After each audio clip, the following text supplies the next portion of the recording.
all? No. But we're watching things and conversations happening right before our eyes, I think, on some of these various issues. Yeah. I do think they matter, and I do think civility matters in this. Yeah, I mean, they're not easy. They're hard conversations, but we're finding this on a lot of different issues, whether it's race relations, whether it's, the most recent one like gun issues. These conversations have to happen, and they have to be able to happen in an open and safe and honest environment. And again, I think a lot more questions should probably be asked than comments, to try to understand where people are coming from. But yeah, I do think they matter and they are important, and they move the needle sometimes in directions you may not want. But I do think in general they move it. Do you think trust plays a role in any of this? Yeah, you have to have relationships with these people. I mean, you have to have relationships to a certain extent to be able. I mean, if the relationship with my parents, I wouldn't be able to have these open conversations and dialogues. And I mean, I just know who they are, and I know how they're going to react in certain situations. And if I think I've had enough, to be able to, this is going to go too far. So I do think you have to. That trust matters because you have to have those working relationships with people. Yeah, and I might be leading the witness, so this might get struck, but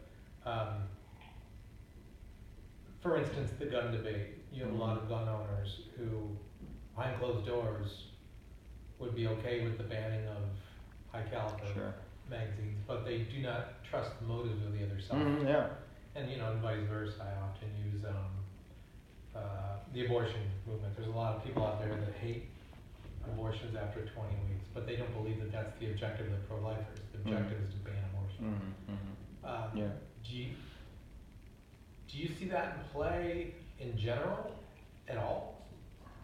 In general, yeah. I think unfortunately right now we're at a place where we really don't trust the other side. The left will say that, Republicans have sold their souls to get whatever they can out of Donald Trump, even though they know he's not a Republican or he's not a true, a man who's done, confessed to many sins that Republicans would scoff at.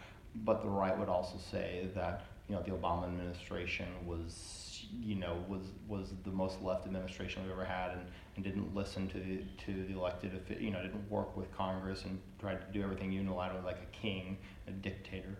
So they don't trust. I think the problem, frankly, a lot of it comes from the media. I think a lot of this is really stirred up by the extremes of the networks. And we're all talking specifically political issues, but I think that trust is damaged because of the news and the Sean Hannity, I don't name names, Sean Hannity of the world, who are out there, conspiracy theories for everything. And it's not just the right. I mean, the left does it as well. But they demonize everything. Don't get me wrong. We have to have a system where we're checking our elected officials, but when we're constantly questioning the motives of other people, we have no starting place to go from. I mean, there's got to be some trust established there, but I don't think the media helps a lot in these conversations. Okay. So what is your take on the NFL anthem protest? And I'll add in this that in the research that we've been doing and what I've been seeing, there isn't a pro or con, because these protests fall under several different layers and several different areas. So with that said, what is your view? And it doesn't need to be I support or oppose. It can be a number of different things. Well, I mean, from a legal perspective, they clearly have the right to do that. I mean, there's no question about it. The question becomes culturally, is this acceptable? I mean, I think, unfortunately, people who scoff and are 100% opposed to any type of protest during a national anthem immediately spin this to say that they are spitting on our soldiers and our men and women who have served. Well, why aren't you saying that they're spitting on our elected officials? Why aren't you saying that they're spitting on government officials? Because nobody gets riled up about. Right. Oh, you're spitting on U.S. representative. Like, nobody gets sad about that. Probably deserved it. Exactly. Nobody gets sad about that. I think it's being spun to an extent where it's taking part of the message out of why they're protesting in the first place, what they're concerned about. So it's unfortunate to me that's the first thing. It's like they're disrespecting. They're using their status as athletes. It's like, if you have a platform to utilize something, and they're not, if they were sitting there sticking their middle finger up at it, it's different. I think that, and this is odd, but I think taking a seat is different than taking a knee. There's something symbolic about taking a knee. It's like, actually, that's not a comfortable position. A seated position is like a comfortable. If you're taking a knee, it just kind of adds to this, like, okay, they're trying to send a message here. And I don't think that it's disrespectful to. I didn't serve. I can't speak on behalf of men or women who have served and from their perspective. But to me, I don't believe that what they're trying to do is disrespect men and women who have served. They're trying to not disrespect our country. They're saying, we believe that there's a systematic problem. Whether that problem exists or to what extent it exists is up for debate, but I think that that's part of the conversation that they're trying to have here. And they're saying, help, like, we're trying to get this message to penetrate. Missouri has been front and center on a lot of these issues. When we're talking about Ferguson and the police and relationships with blacks and African Americans, whether the Mizzou protests that were rooted in a lot of these racial issues. They're trying to continue a dialogue and a conversation, and I think that they have the right to do that. And I wish we wouldn't demonize and automatically say that they're going after our men and women in uniform, and just be able to open up that dialogue. I don't think athletes that use curse words like F Trump, that's productive. That's not utilizing your platform in a responsible manner. But if you're given a platform, you have the right to be able to use that. And just because they're paid athletes, well, guess what? These owners express their political views in a lot of ways. They just do it through money, through political donations. But owners have the right too. They don't own these people as people. They own them as players. Sure, you can bench them, but guess what? This sport and basketball, and this is where we will get into, this does get into racial things, like basketball and football have a large, if not majority, especially in basketball, have a majority African American, majority minority populations within the sports.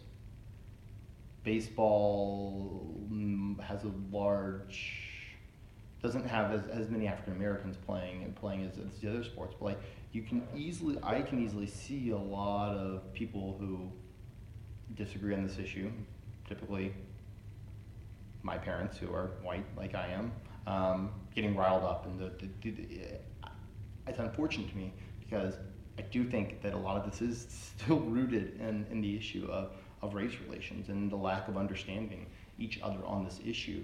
And because I don't know, because things are so divided geographically and racial relations, a lot of inner cities have large African American populations, and rural areas, a lot of white populations, and since there are literally geographic boundaries and distances between them, what brings people together besides a television, or online platforms? Because people aren't going to get together. Unfortunately, they're not getting together face to face. So they're trying to say, hey, we want a dialogue on this issue. And I guess I support that, and I think that's important. I think these tough conversations are important. Okay. Good. Make sure we're still On a scale of 1 to 5, how passionately do you feel about the protest? 1, I don't care. 5, it makes my blood boil. I mean, I'm just sitting here now and I'm getting riled up about it. I mean, 4.5 to 5. I'd say probably 4.5. I mean, I think it's important stuff. It seems like you're more riled up about the overall misunderstanding and angst. Yeah, of the issue. It's not so much, they should be protesting because the police are unjust, and it's not, they should be standing up with their hands on their heart, they're a bunch of America haters. It doesn't seem like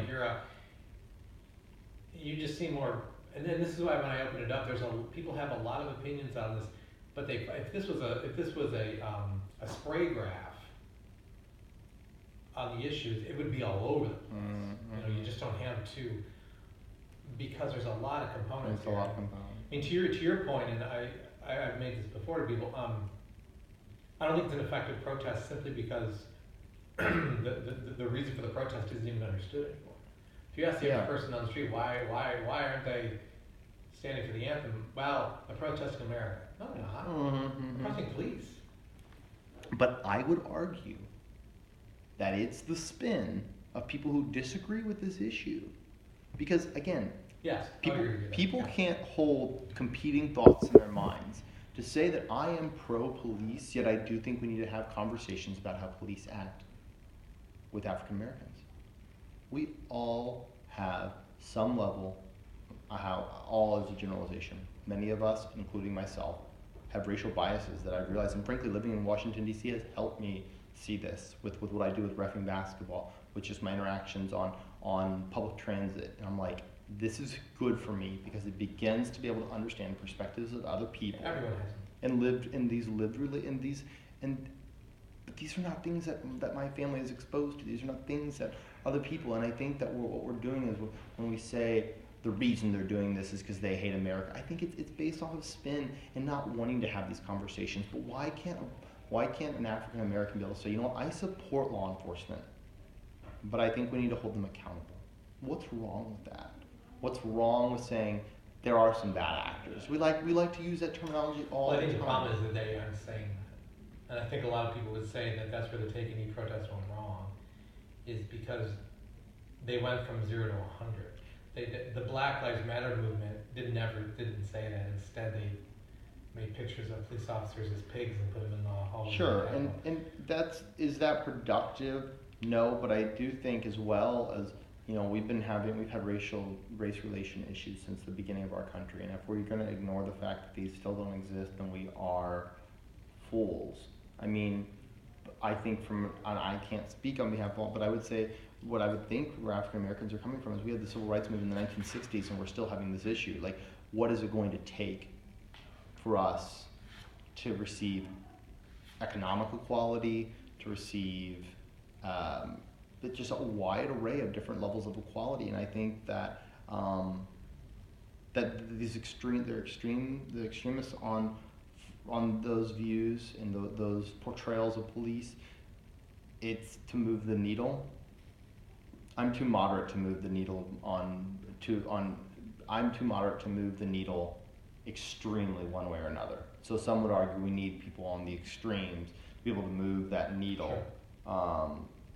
And those of us who are trying to just like hold on to it for our dear lives and just nudge it, they're really trying to move it. And so that's why those exist. I don't know. It's a great thing to research. Please get back to me on that.